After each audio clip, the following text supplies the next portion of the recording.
In other news we're tracking for you this Wednesday, annual consumer price inflation stood at 3.2% in February, remaining unchanged from January.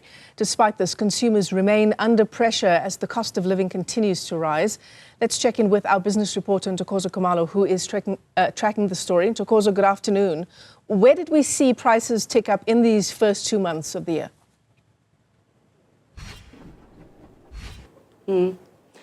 Good morning, Michelle. Well, I am at the WITS education campus that's in Parktown to get a sense of how inflation is impacting learners or students on this campus. And of course, it is assessment season for a lot of them. So needing those little treats to get you through the month and those assessments is something that university students should be able to enjoy. But as I'm seeing a lot of them coming on campus, coming with lunch from school to keep that feel going. But I am with a final year medicine student, that's Lethabo Mapopa, who's also the founder of Broad Cargo. Lethabo, thank you so much for talking to us. Now, before we get to the business of Broad Cargo and what inspired that, you are a final year medicine student. You come from a low income background where your father was the breadwinner. Talk us through just the impact of inflation on you through the years,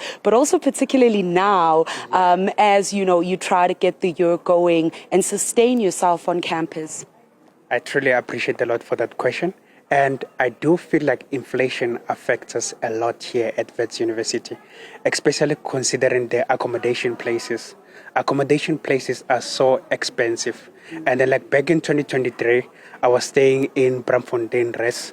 And then there, like the year amount that I had to pay, it was 90,000. And NSFAS only pays 45K. So like I had to pay 45K by myself. And like without paying it, also like the institution sometimes it doesn't allow you to register as well. So it's quite difficult. And then like during my early years of doing medicine as well, it was quite a very big struggle. Because like during those years, I didn't have any money, I didn't have any business, and I'm also coming from a low income family. So like they were sending a little money, and then like it was buying a few grocery items. Yeah. And now you've made it this far and almost done with that. And I suppose that was part of the inspiration then for you to start Broad Cargo.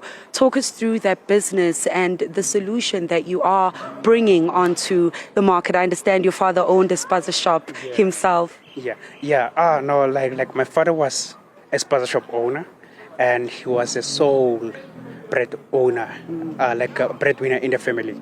And he was struggling a lot when it comes to buying the bulk products because the inflation, it raised all the prices of the products. And he was getting a lot of competition from the foreign-owned Spaza shops. And and that's one of the things that motivated me to form Broad Cargo when I came here to WITS, because I wanted to form that company that is going to help other Spaza shops in terms of getting the bulk products that are so cheap.